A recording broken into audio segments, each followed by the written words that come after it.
like to continue in the flow of the past several weeks, which was the people of Israel and Yahweh and the nations and their gods, and to give you the bigger picture and the cosmic relevance of what we are reading, not necessarily so much the details. And we covered much of that in the past years.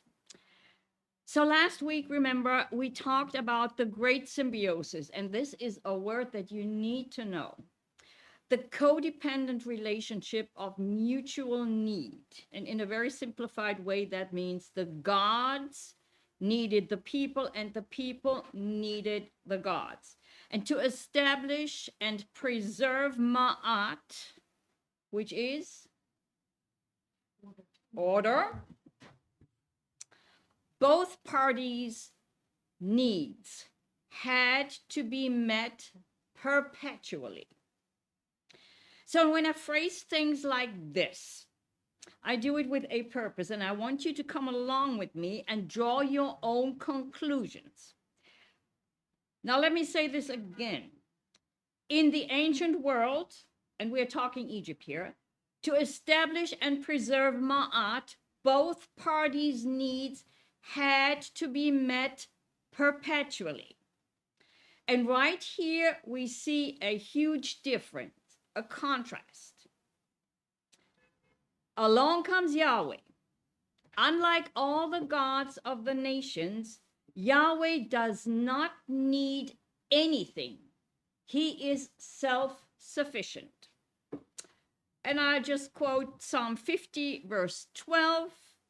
If I were hungry, I would not tell you, for the world is mine and all its fullness. So, what do you think you can give me? Yahweh does not need humans. He already has a heavenly family. But Yahweh wanted a human family. And this didn't change after the first rebellion in Eden. And this is the reason why he called Abram out of Mesopotamia, the big Babylon.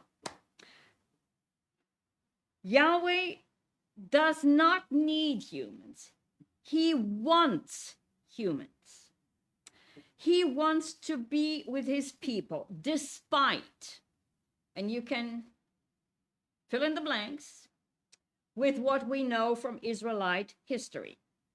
Yahweh wants to be with his human family just like it was in Eden, his family, his heavenly and earthly family together. And I want you to hold that thought because this is the underlying rationale for what we're going to read from here on. With Parashat Terumah, beginning Exodus 25, we begin a whole new section of the Torah centered on the Mishkan, the tabernacle, God's dwelling place. Exodus 25, verse 2.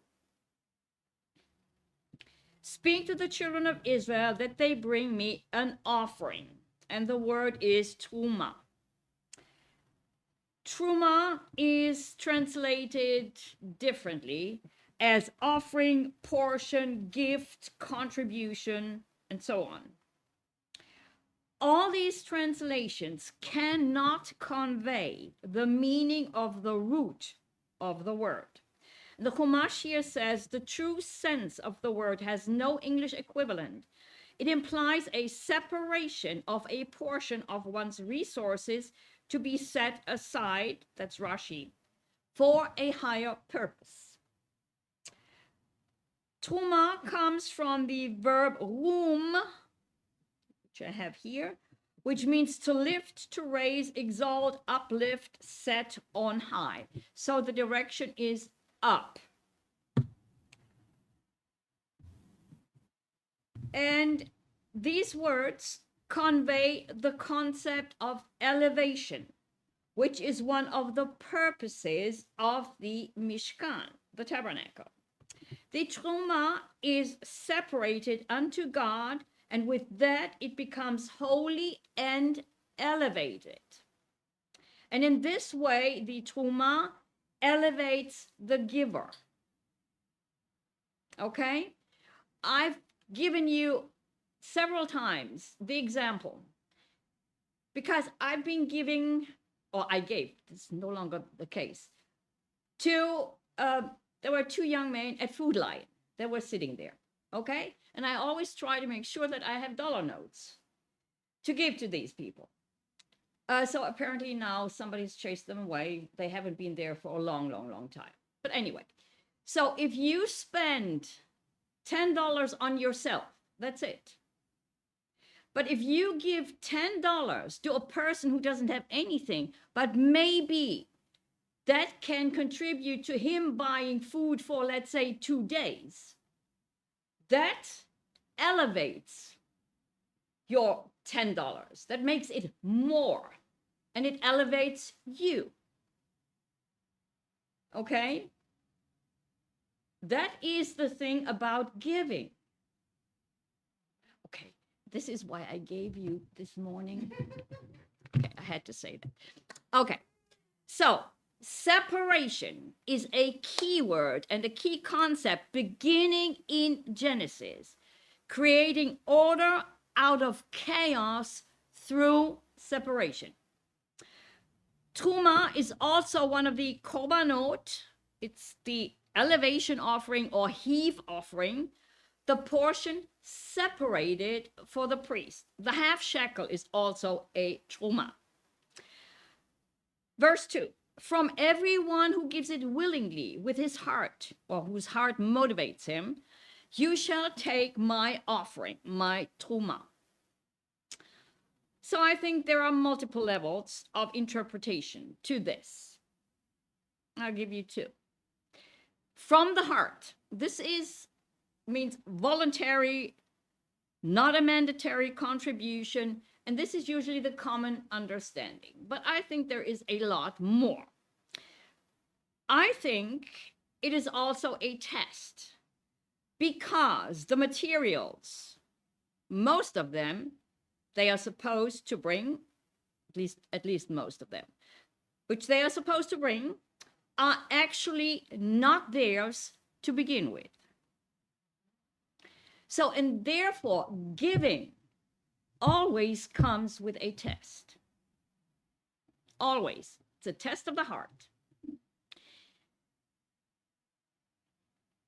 The Israelites in Egypt. So these things, these materials, these objects were given to them by the Egyptians because God had given them favor in the eyes of the Egyptians.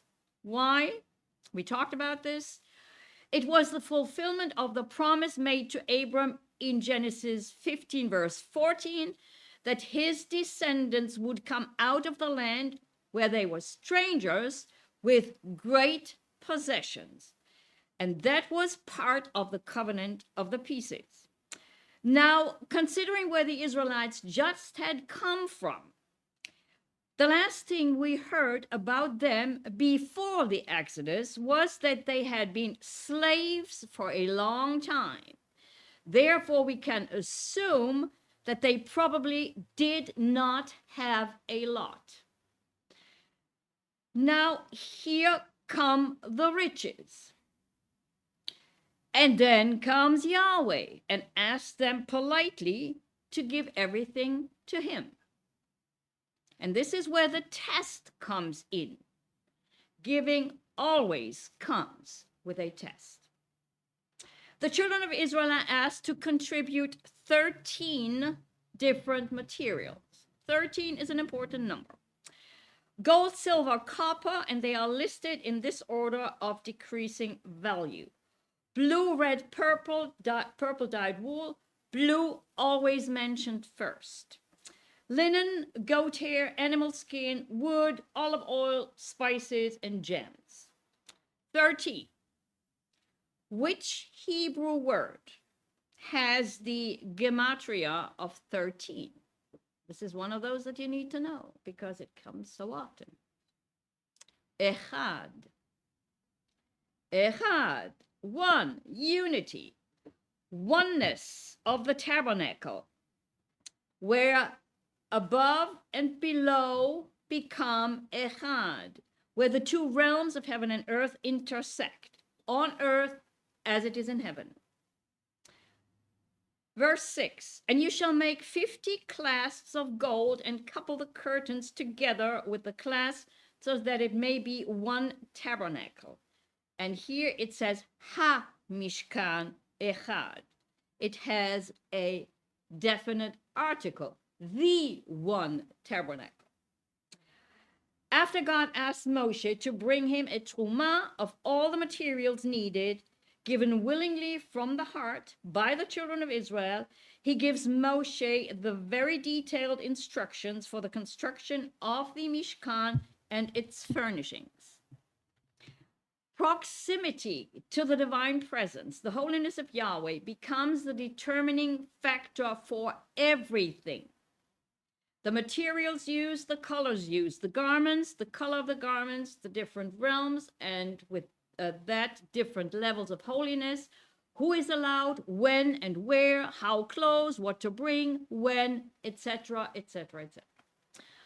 Yahweh wants to be with his people. It is his desire. In order for this to happen, he has to facilitate this new Eden. He has to create the sacred space necessary for such a meeting to take place. He does it. Verse 8, and let them make me a sanctuary, a mikdash, that I may dwell among them, or it can also be translated in them. This is another, a deeper meaning. Sanctuary, mikdash, actually means a holy place. It has kadash, kadosh, kodesh in there. A holy place. And dwell is the verb shachan, to dwell, from which we get mishkan. Okay? So, let them make me a holy place that I may dwell among them. Mikdash, a holy place. So first we are going to spend some time on the topic of sacred space, because this is so important. And especially you have to remember these things when we get to the book of Leviticus. So I'm going to read several commentaries with different, covering different aspects. And I'm going to comment on some of the stuff. Okay, and we start with Michael Heiser from the Unseen Realm. Egypt and her gods had been defeated, but the conflict with the gods and their nations was just beginning. Israel needed to understand that being Yahweh's portion meant separation from the gods of the nations who stood ready to oppose them. The concept of realm distinction was fundamental to the supernatural worldview of ancient Israel. Yahweh is an Elohim, not a mortal man. Appearing as a human being was a condescension that enabled the lesser minds of mortals to comprehend his presence and live to tell about it. Yahweh is so other as to be incomprehensible, without the facade of something familiar. And yet, for Israel, his otherness would need to remain an ever-present reality, sensed at all times. And this is a problem. Always considering where they come from. We have to keep that in mind. Considering their past experience in Egypt, we know how much of a problem this would be throughout their history. The concept of otherness was at the core of Israelite identity. And this sentence you need to remember. Otherness is the core of holiness. Otherness is the core of holiness. That means there is no comparison. The Hebrew vocabulary for holiness means to be set apart or to be distinct. While the idea has a moral dimension related to conduct, it is not intrinsically about morality. It is about distinction. Israel's identification with Yahweh by virtue of his covenant with Abraham and the terms of the covenant at Sinai meant that, as Leviticus 19 verse 2 concisely summarizes, Israelites were to be set apart, holy, as Yahweh was set apart, holy. And here we have a problem again. The covenant of Yahweh required the Israelites to be different from all the nations. Leviticus 18, and I'm giving you here some scriptures that he doesn't have in there. Leviticus 18 verses 2 through 5. Speak to the children of Israel and say to them, I am Yahweh your God. According to the doings of the land of Egypt, where you dwelt, you shall not do. And according to the doings of the land of Canaan, where I'm bringing you, you shall not do. Meaning you have to forget about Egypt.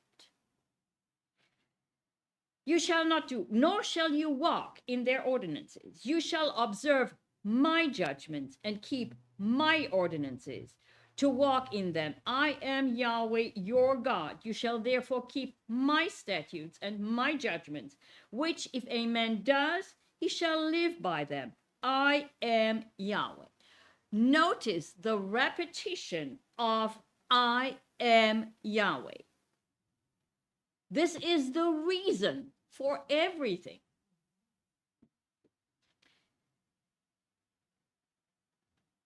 So, and also the emphasis on my judgments, my ordinances. But what did the Israelites want? They wanted to be like all the other nations. And we learned that from 1 Samuel 8, verse 5. Give us a king to judge us like all the other nations have. So today we use the term peer pressure. They wanted to fit in. They did not want to be the oddball all the time. And for the most part, they did not want to be different, set apart, or holy. So continuing with Michael Heiser. Yahweh's complete otherness was reinforced in the minds of Israelites through worship and sacrifice. Yahweh was not only the source of Israel's life, he was life. And this is why I believe that the name Yahweh is so important, because life is implied in the name. Right? So this is another strong argument to use the name, provided you know what it means. Otherwise, it's just Yahweh, Leg Adonai, and you have no clue what it means. Right? So that does make sense. He is the one, the only one, the one and only, who causes things to be, come to existence, causing life. And of course, the opposite. Okay. Where are we? Yahweh was complete in his perfections. Yahweh was not of earth, a place where there is death, disease, and imperfection. His realm is supernatural, ours is terrestrial. The space he occupies is sacred and made otherworldly by his presence. The space we occupy is profane or ordinary. Yahweh is the antithesis of ordinary. This is the other one that you need to know.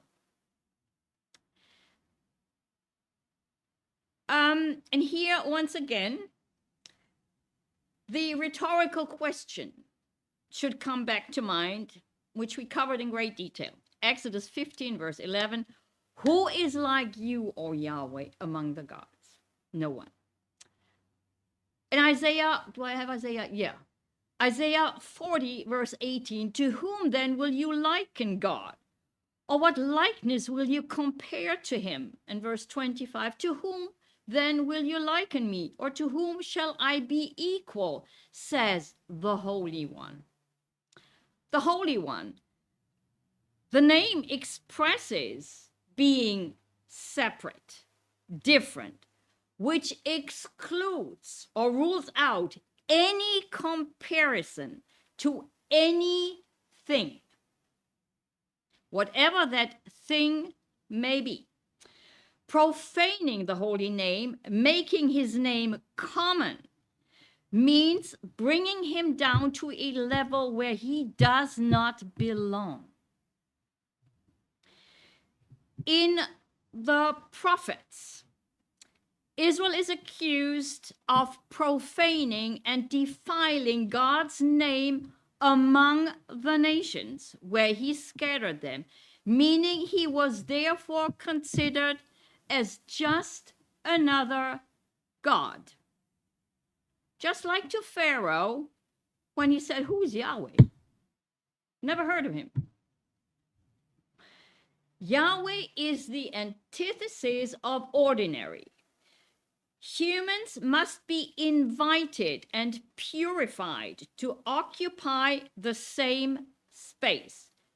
This is critical to understand when it comes to the Leviticus legislation.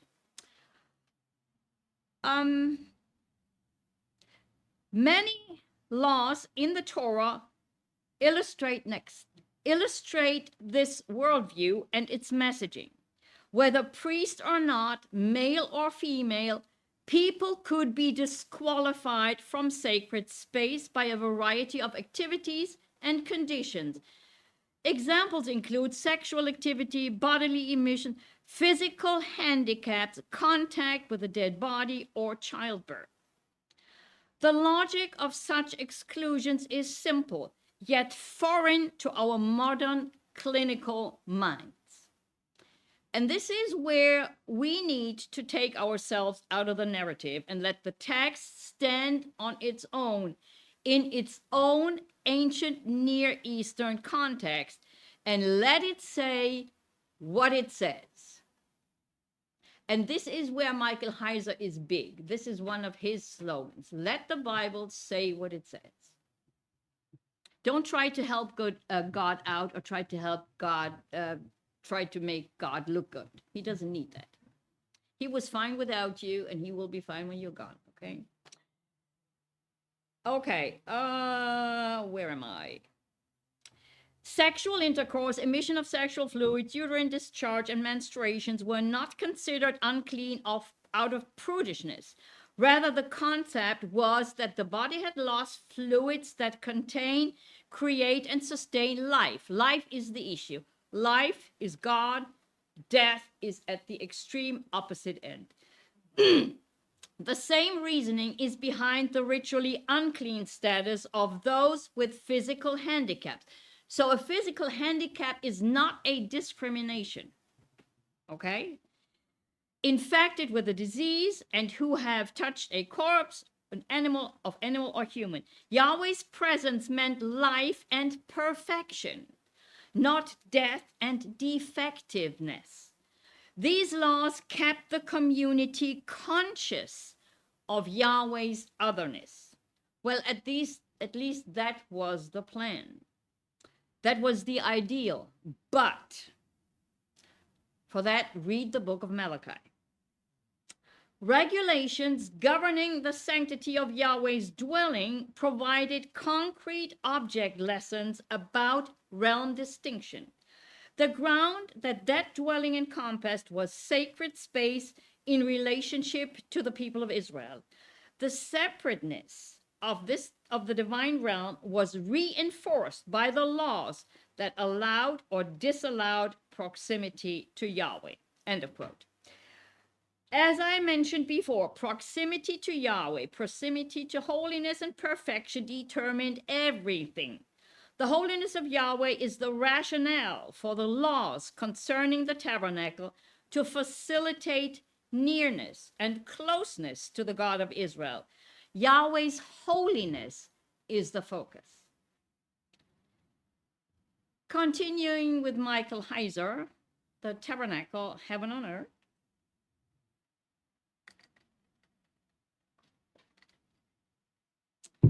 That Yahweh dwelt in a tent before the construction of the temple, much later during the time of Solomon, is important for making sacred space. The tabernacle, the Mishkan, was the place where Yahweh would cause his name, his presence, to dwell.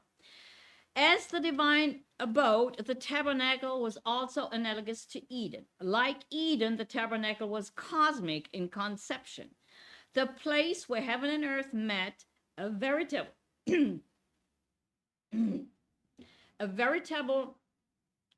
microcosm of the Edenic creation where God first dwelt on earth. To begin, the description of the tabernacle as a tent dwelling is significant. Elsewhere in the biblical world, deities and their councils were considered to live in tents. So we come back to that later, next week probably. Atop their cosmic mountains or lush gardens. The tent of the God of gods was, as with mountains or lush gardens, the place where heaven and earth interacted and where divine decrees were issued. This was a common cultural idea. Okay. And here, once again, Yahweh takes something that is familiar, maybe that they would even have expected, I don't know, and then very often turns it upside down or gives it totally different meaning. Exodus 25, verse 9. According to all that I show you, that is the pattern of the tabernacle and the pattern of all its furnishings, just so you shall make it. The implication is that the tabernacle on earth was to be a copy of the heavenly tent in accord with a religious principle, as in heaven, so on earth. The heavenly tent prototype was the heavens themselves. Here again, conceptual versus literal. Isaiah 40, verse 22. It is he who sits above the circle of the earth, and its inhabitants are like grasshoppers, who stretches out the heavens like a curtain and spreads them out like a tent to dwell in. This kind of language is also why the earth is referred to as God's footstool. Again, conceptual, not literal. Isaiah 66:1 says, heaven is my throne and the earth is my footstool. So Yahweh sits above the circle of the earth in the heavenly tent on his throne above the waters which are above the firmament, and rests his feet on the earth which is his footstool. Getting the picture? It is a big picture. As Eden was the place where humanity experienced the presence of God, so too was the tabernacle.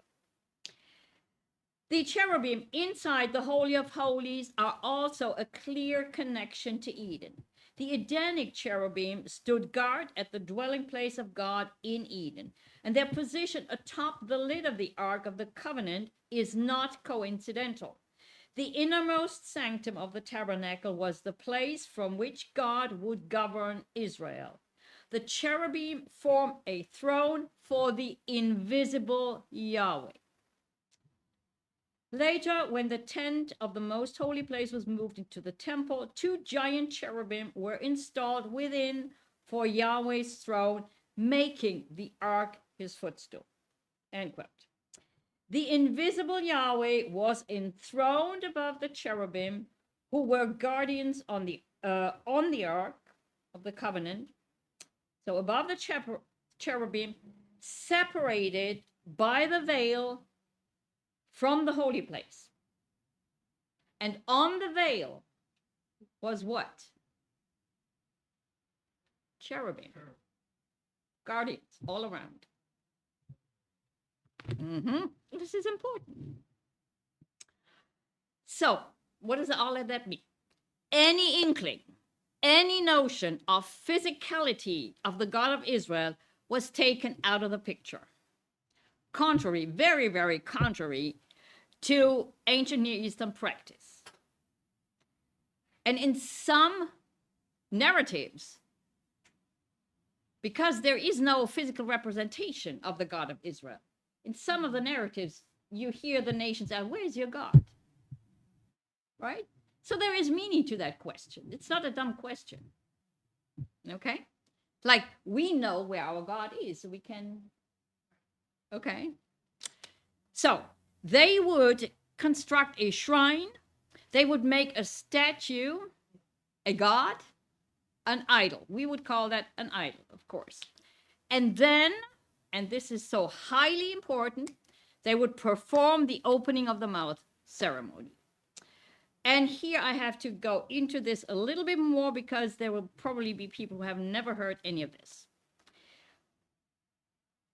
So, again, the emphasis in everything that is common and familiar is to point out the difference. I'm giving you something that you know how that works. And then I tell you, no. Then I flip it around, give it different meaning. Okay? So the commonality, I don't know how to express this differently. The commonality is there to point out the contrast or the difference, if that makes sense. Yeah? Okay. So for those who have not heard about the opening of the mouth ceremony, and here, first a short summary and then a little bit more detail.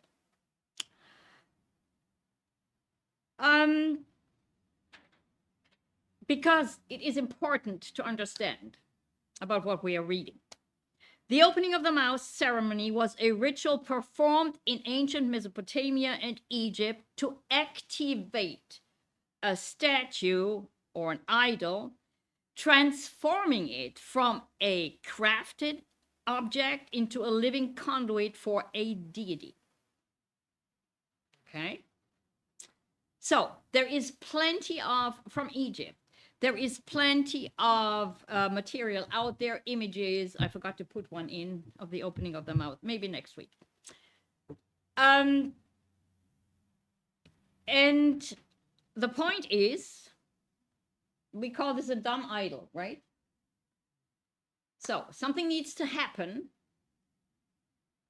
The spirit, the God, we would call it a demon, needs a host. Okay? Things have not changed.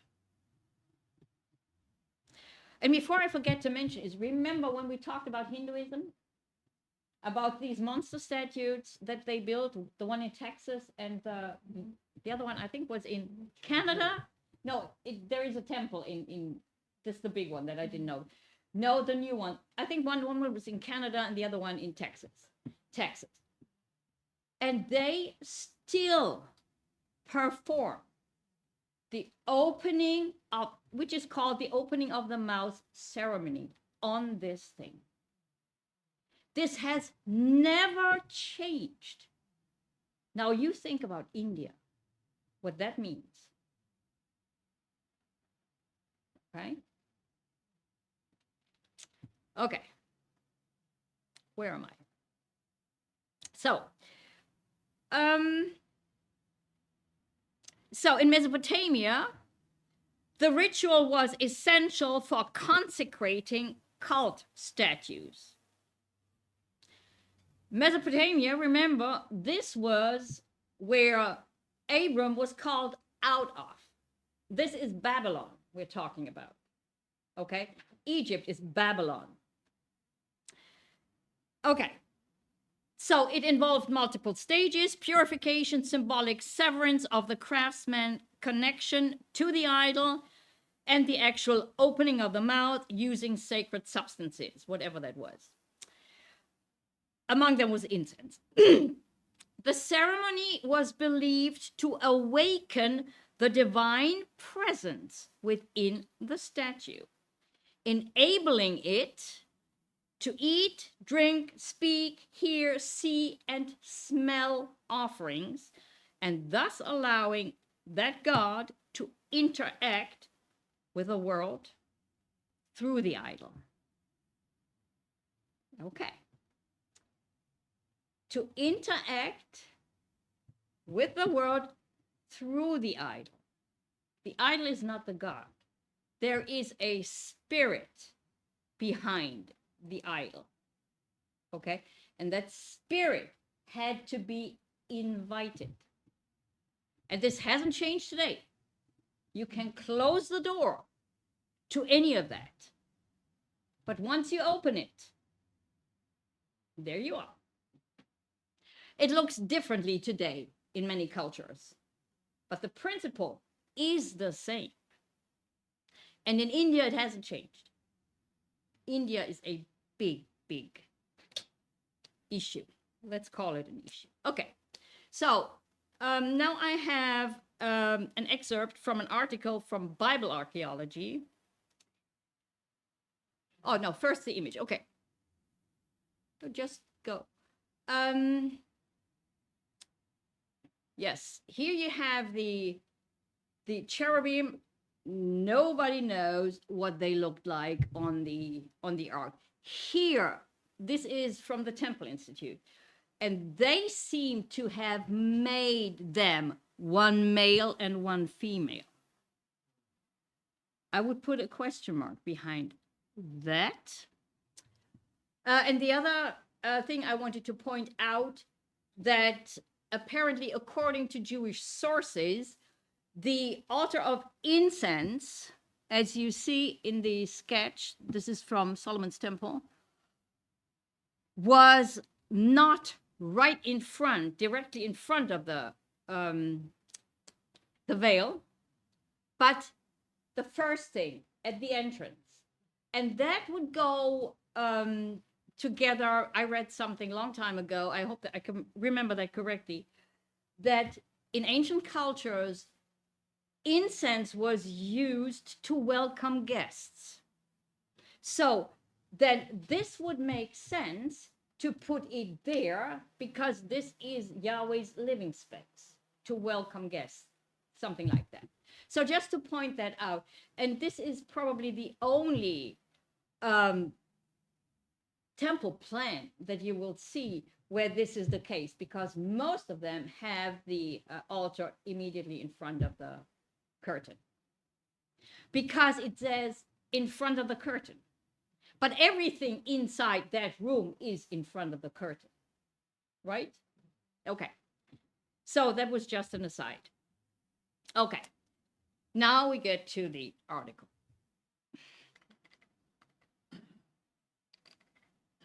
And that was about something totally different, like a different topic, but that was inside the article.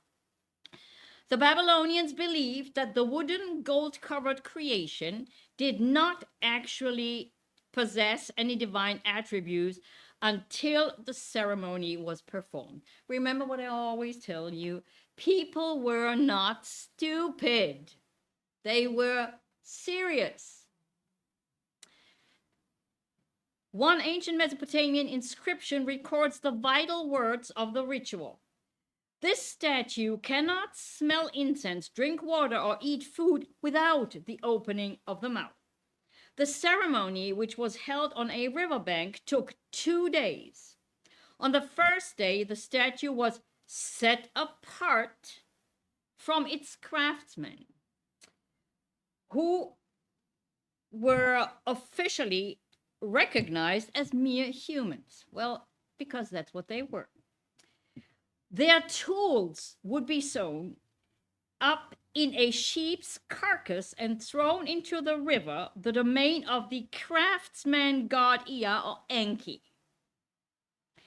On the second day, the craftsman's hands were tied with red yarn and symbolically cut off with a wooden sword, while each swore, "I did not make you, rather the craftsman god made you." I did not make you. So the craftsman said, I have nothing to do with this. So this is the symbolically cutting off the hand. So I don't even have hands. I couldn't have made that. You made it. Okay. There is a reason why they did this. Oh, by the way, I don't know. I think I haven't mentioned it. Everything they do is, for lack of a better word, also naturalistic. There is nothing supernatural about this. So if you want to create something, you have to have something. You cannot create something out of nothing. Right? Like here, to create an idol, you need people. But in this logic, people cannot create a God. So the gods have to create a God. You see the logic? This is why the work of the craftsman has to be removed. The hands of the craftsman have to be removed from the idol and attributed to the craft god. Because for everything there is a God. Okay?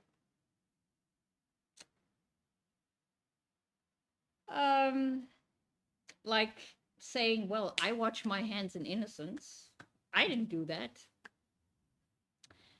Okay, so let's pause here for a moment. So that there is a lot to think about. Okay? So this is how they did it. So here we have to think about how were things consecrated in God's system of worship. And I'm not talking about idols, but things needed. The tabernacle, furniture, and the utensils were sanctified, separated through the formal process of anointing with holy anointing oil. And the anointing oil was holy. Okay? So anointing oil and consecration exactly as commanded by God and carried out by Moshe. Anointing with oil, what does that mean? Moshe anointed the tabernacle, all its furnishings, the altar, its utensils, with sacred oil. And this act set the items apart and elevated them for holy use. The process of consecration, or making holy, dedicated the tabernacle and its contents exclusively to God's service.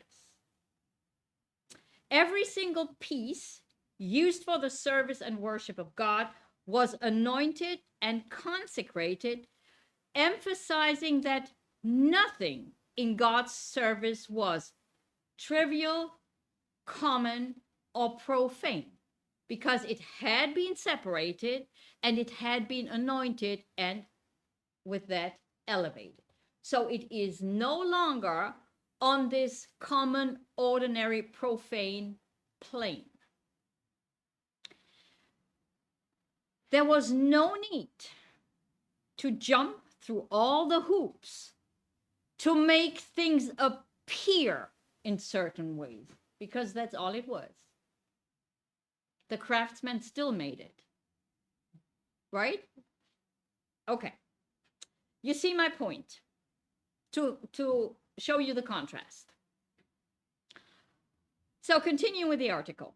Now, since pagans in Mesopotamia treated the statues of their gods as fully imbued with the divine presence, and divine I would put in quotes, the logical conclusion was that the statues had to be fed. Here it's again very naturalistic.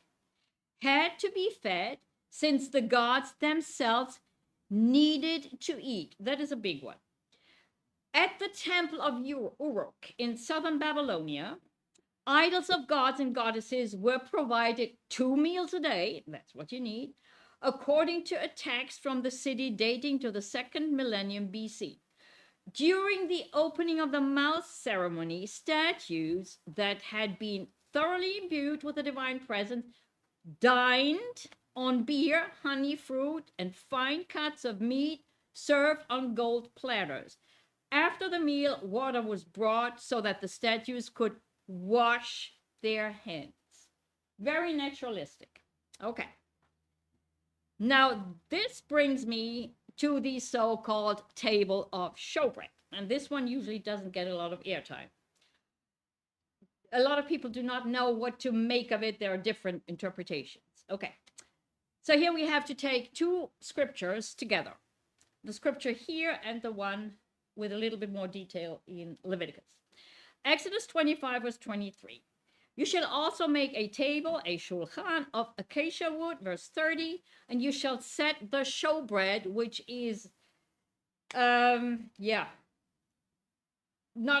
a really good translation, bread of the presence, because it's lechem panim.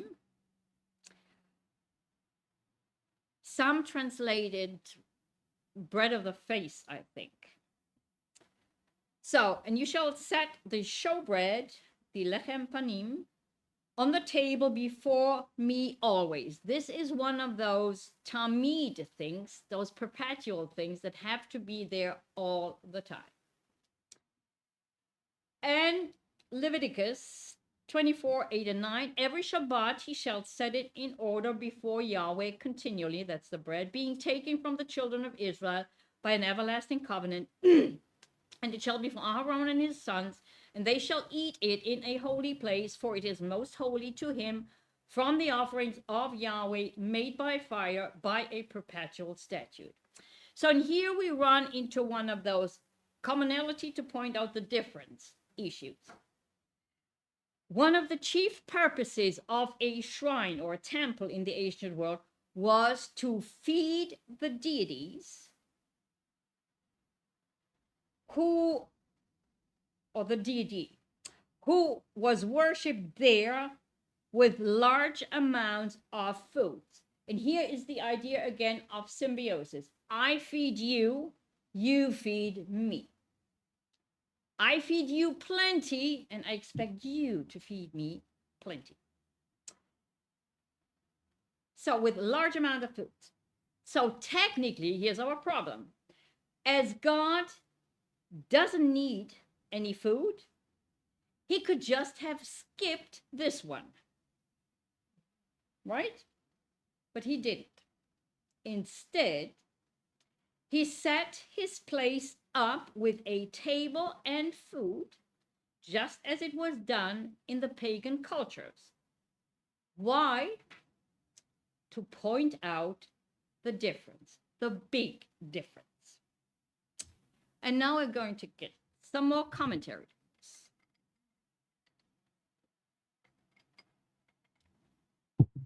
12 loaves of bread from the JPS. 12 loaves of bread were placed on the table every Shabbat and replaced a week later and then eaten by the priest. Ancient Near Eastern art often shows tables holding gifts of food before enthroned royalty and deities. In Mesopotamian ritual, curtains were drawn around the image of the deity and the table when sacrificial food was brought for the deity to eat. I tried to find an image of that with a curtain, but I couldn't.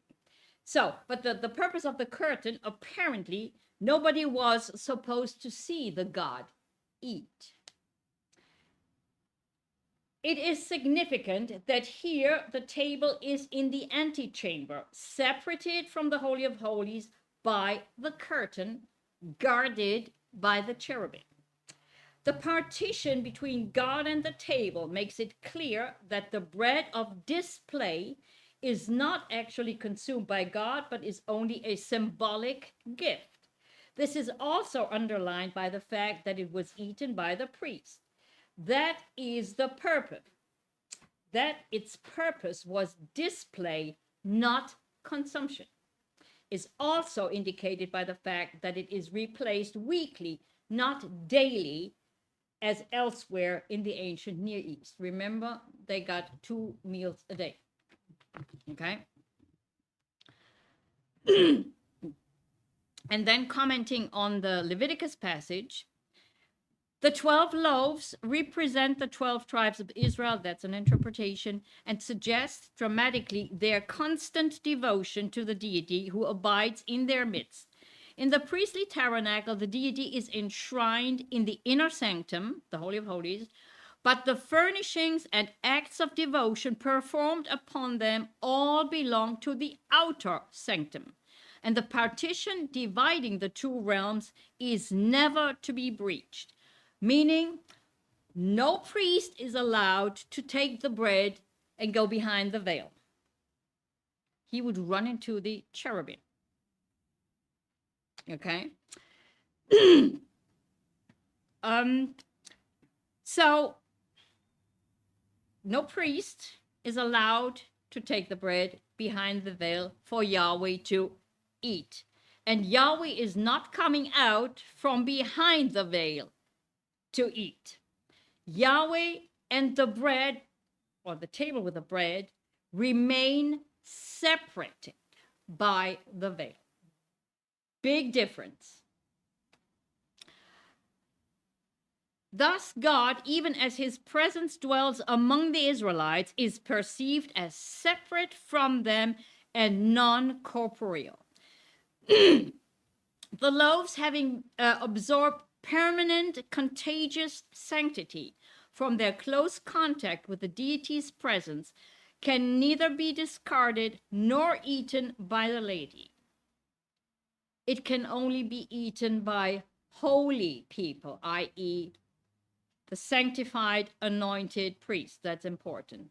Conceptually, the loaves are a gift made by the Israelite people to the Lord, who gives it to the priests in recognition of their service. Yahweh doesn't touch it. Okay, now I have two images. Number one, all Egypt, because that's where most of the material comes from. Okay. Preparation of food for the god. And the next one.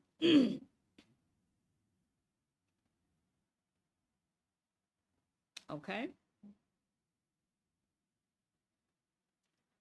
And this is from Egypt Fun Tours. They have really, really, really good information on their website for people who want to visit Egypt. Okay. And this is from there. This is an original, but of course the colors were not like that anymore. So they made it. But this is a very good depiction. Okay. Okay. Now, commentary from the fuel for the cosmos. Why offerings matter. In the ancient Egyptian mind, the gods were not self-sufficient. Here you have it. Yahweh is self-sufficient. They were not self-sufficient, meaning they had needs. They believed the universe was a fragile machine that required constant maintenance. If humans stopped feeding the gods, the sun might not rise, the Nile might not flood, the Nile might not flood, and chaos would swallow the world. This is how important feeding the god was. Okay? This concept is, I give so that you may give. That is symbiosis. Okay? Offerings were not simply gifts. They were a transaction to maintain ma'at. Okay. Divine leftovers. The reversion of offerings. That one I did not know. I find this highly interesting. You might wonder, if the Egyptians offered thousands of loaves of bread and jars of beer to the gods every day, did all that food just go to waste, which they were supposed to eat? The answer is a resounding no. The ancient Egyptians were incredibly practical. They developed a system known as the reversion of offerings. This theological loophole sustained the entire temple economy. Theological loophole, meaning they had to come up with some kind of a working system that would solve their problem. Okay? This is how it worked. First, the high priest placed the food before the god's statue in the inner sanctuary. Once the god had spiritually consumed the essence of the meal, the food became reverted. Priest then removed it from the altar and offered it a second time to the statues of deceased kings and nobles. Finally, after serving the spiritual realm, the temple distributed the physical food to the staff because the food was still there no matter what they did. Priests, scribes, doorkeepers, and artisans as their daily wages. In this way, ancient Egyptian offerings served a dual purpose. They satisfied the gods and fed the living workforce. Isn't that interesting? Okay. Once again, here comes Yahweh. Yahweh exposes the gods. Just a couple of remarks. First and foremost, compare the opulence, which you saw, of the food to the God who actually cannot eat, with the simple bread of the presence, limited to 12 loaves per week. No cream cheese on it, nothing. Okay? God is making it abundantly clear by putting a table in there with bread on it. He is making it abundantly clear that he doesn't work like that. He doesn't need opulence of food. He doesn't need food, period. His presence stays behind the veil with the cherubim. Also, people cannot twist his arm by giving him a little more chicken or one more duck or some more grapes. There are no transactions. There are no deals. The food for the deity is, and here I'm using the modern term, recycled, used multiple times for different purposes. So, what happens in Yahweh's economy? Once something is dedicated and consecrated to Yahweh, it becomes holy. It is his.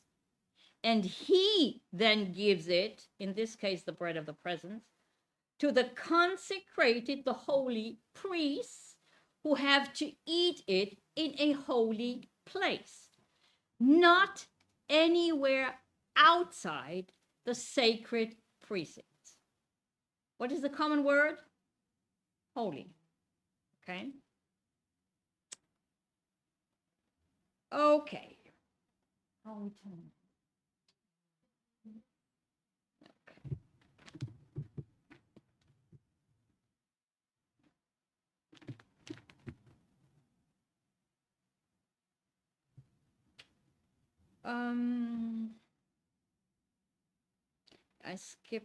I skip number 5. Let's go to number 6. Okay.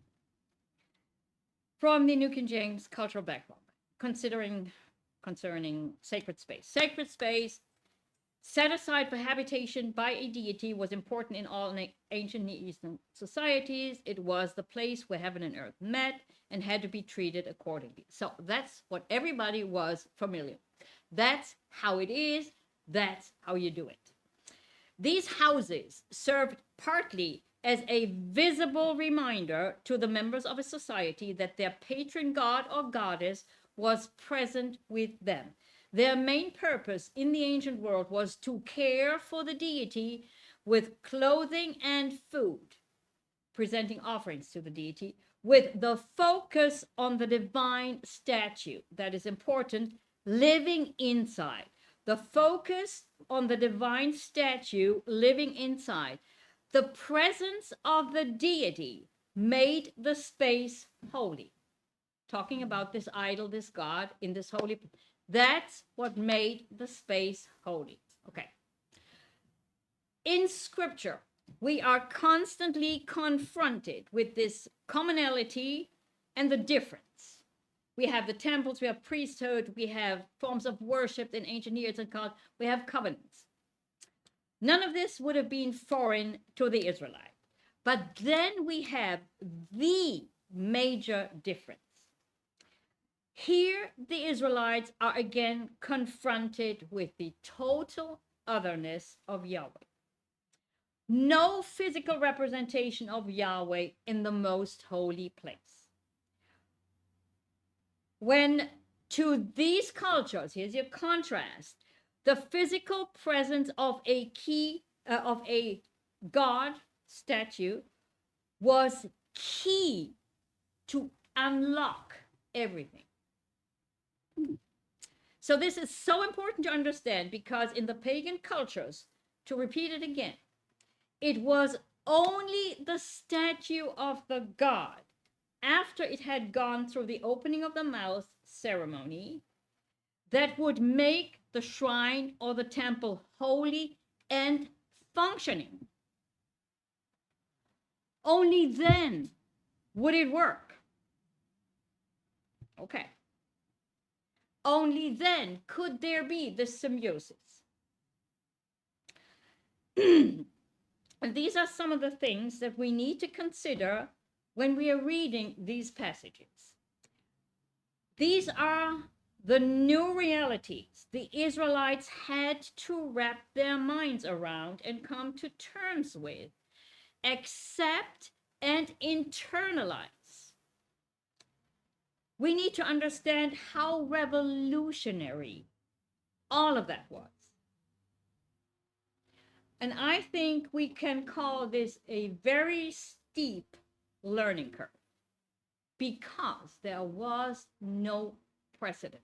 They had nowhere, no one to go to and ask, how did it work for you? Now, and let's add to this the fact that there was no concept of monotheism.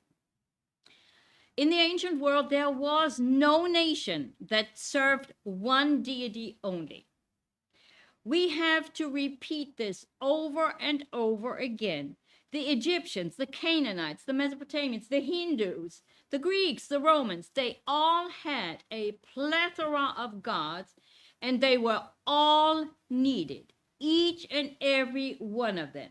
And each and every need of each and every one of them had to be met to make the system work. Okay. Now again, here comes Yahweh. And he tells the Israelites to build him a tabernacle, a sanctuary, a holy place with the Holy of Holies that was not supposed to have a physical representation of him.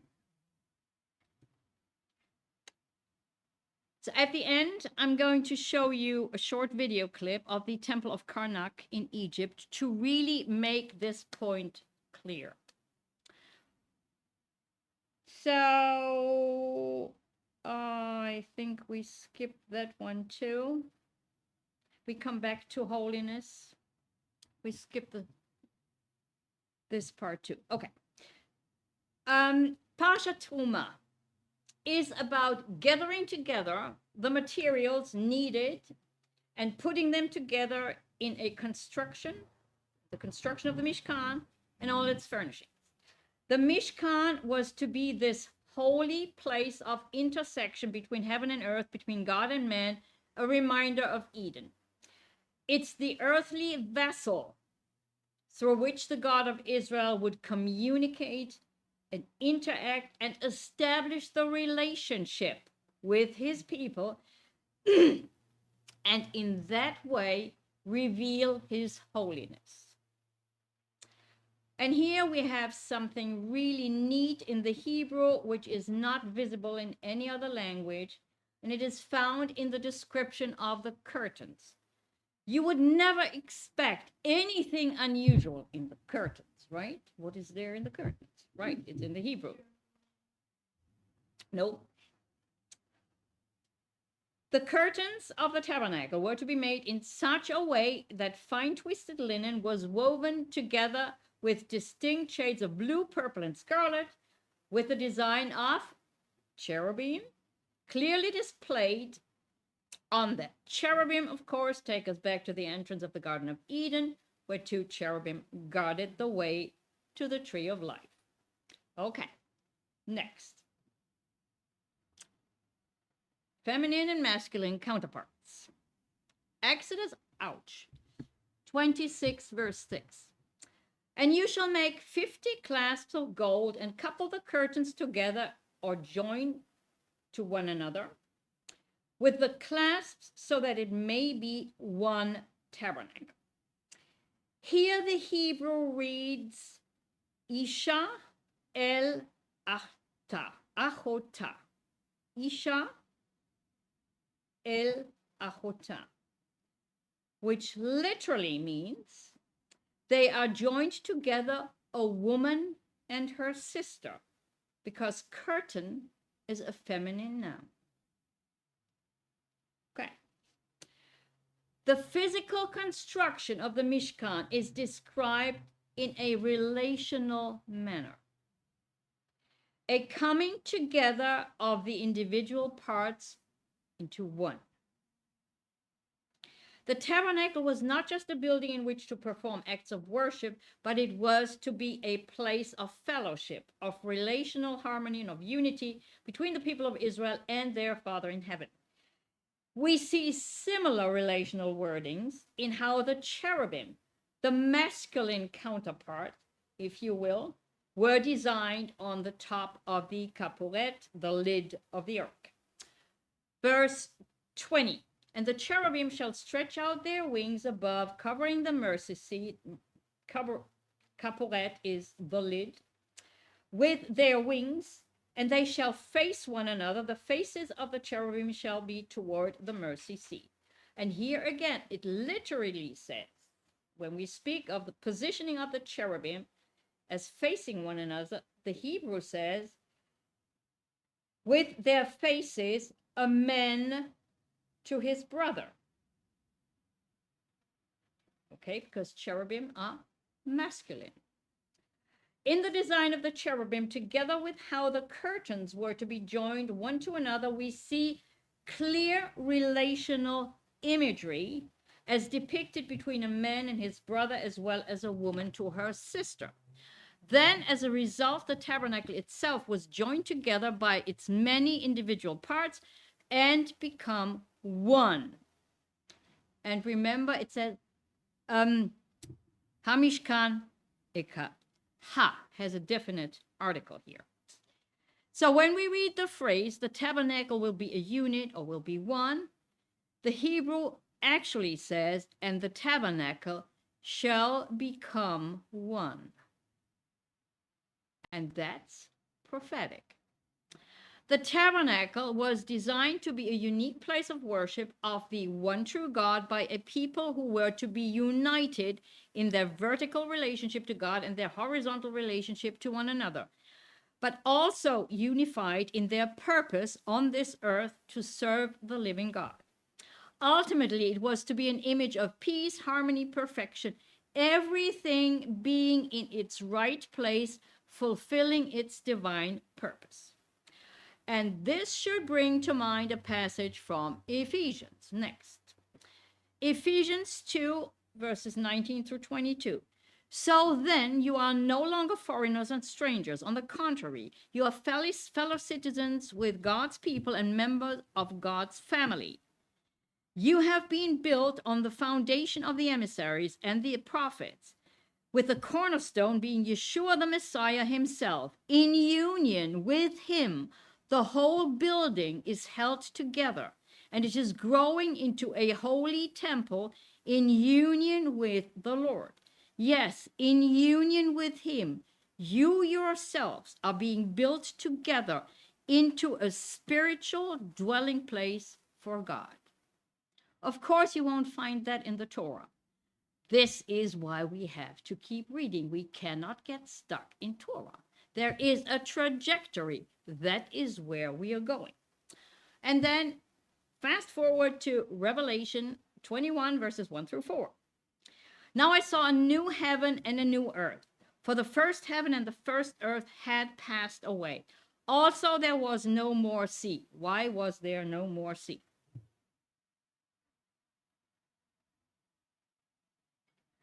Two is, yes, Bob, you get an A. Yes, chaos. Chaos forces, chaos entities, anti-Eden entities have been defeated, overcome, annihilated.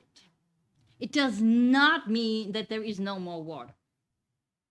Okay? Okay. Remember when we did Beshalach, the importance of the parting of the water, going through the chaos, defeating the chaos entities, Leviathan. Remember? Aha. Okay. Okay. This is anti-Eden, anti-God system. At that point, that is no more. Okay? Then I, John, saw the holy city, New Jerusalem, coming down of heaven from God, prepared as a bride adorned for her husband. And I heard a loud voice from heaven saying, behold, the tabernacle, the Mishkan of God, is with men, and he will dwell, Shakan, with them, and they shall be his people. God himself will be with them and be their God. And God will wipe away every tear from their eyes. There shall be no more death, nor sorrow, nor crying. There shall be no more pain, for the former things have passed away. Everything anti-God is gone. Oh boy, do we need that. So, now we're getting to the end. I hope I have some more. A little bit of time. Okay. So, we have an image. Finally, we have an image. The Israelites were commanded to build something like this. Okay? The tabernacle. Not very impressive from the outside, right? Okay. And again, remember, they just came from Egypt, out of Egypt. We're talking visual promise, right? Okay. So, and they were used to something like we're going to see in the short video. And then I'll say some more, and then we're done.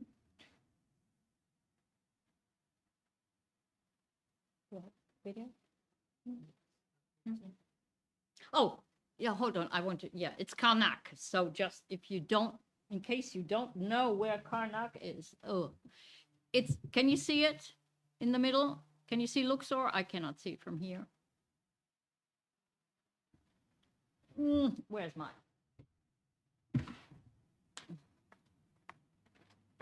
Where is it? It is here in this area. So in the middle. I chose this image just to show you how much of that, Karnak is the biggest one, but how much of these things were there. Okay, to make my point. Okay. Okay.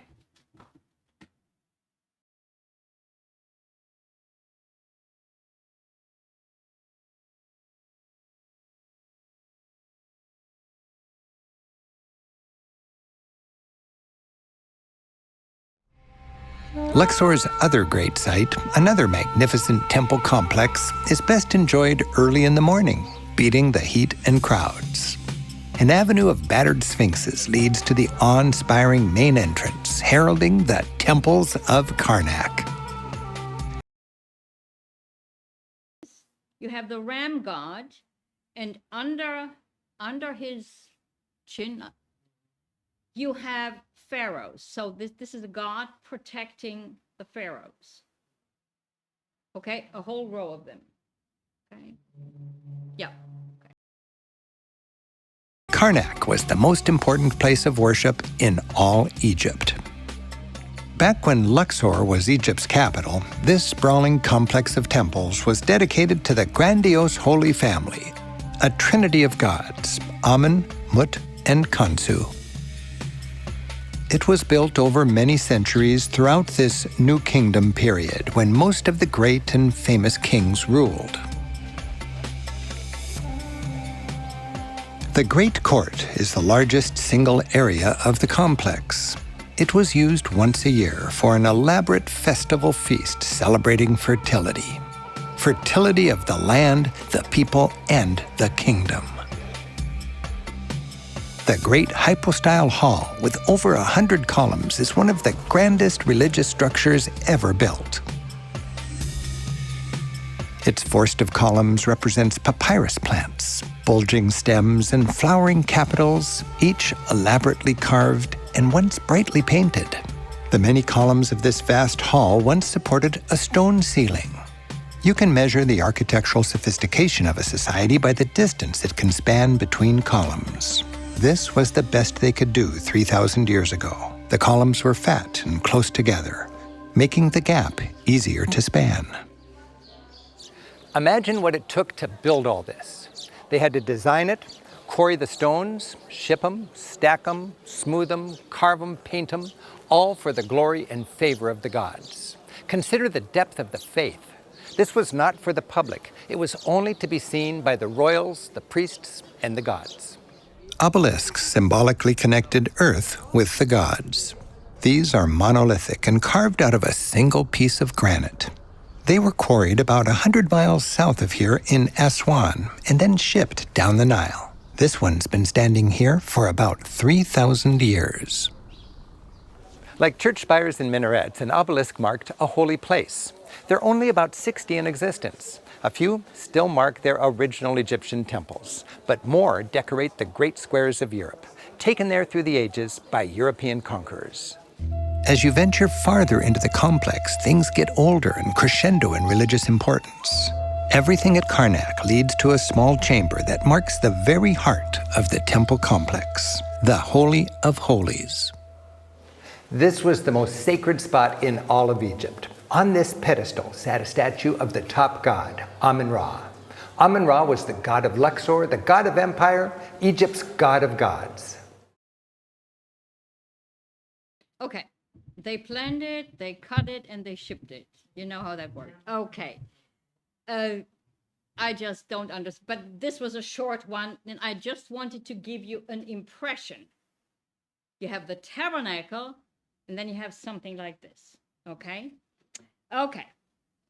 There are many other videos about the Karnak temple, and I just wanted to really give you an impression of how humongous.